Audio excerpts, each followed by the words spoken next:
আসসালামু আলাইকুম প্রিয় চাকরিপ্রার্থী বন্ধুরা। আজ ২১শে নভেম্বর ২০২৪।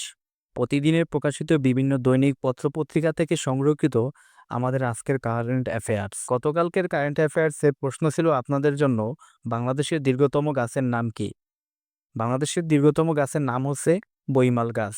অ্যামাজন কোন সালে প্রতিষ্ঠা করা হয়? উত্তর হচ্ছে ১৯৯৪ সালে।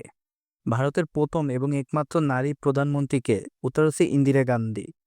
কোন প্রাণী সর্বপ্রথম পৃথিবীর কক্ষপথে প্রদক্ষিণ করে? উত্তর হচ্ছে কুকুর। দুর্গা ও অপু বাংলা সাহিত্যের কোন বিখ্যাত উপন্যাসের দুটি চরিত্র?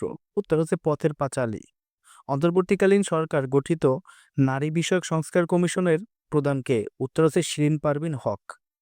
সম্প্রতি নাগরিকদের জরুরি পরিস্থিতির জন্য প্রস্তুত থাকার নির্দেশ দিয়েছে কোন দেশের সরকার? উত্তর হচ্ছে নরওয়ে, সুইডেন, ডেনমার্ক এবং ফিনল্যান্ডের সরকার। শিক্ষার্থী বন্ধুরা, আগামীকালকে আপনাদের জন্য প্রশ্ন থাকবে, বাংলাদেশের জাতীয় পতাকার নকশা কে করেছেন? ধন্যবাদ সবাইকে।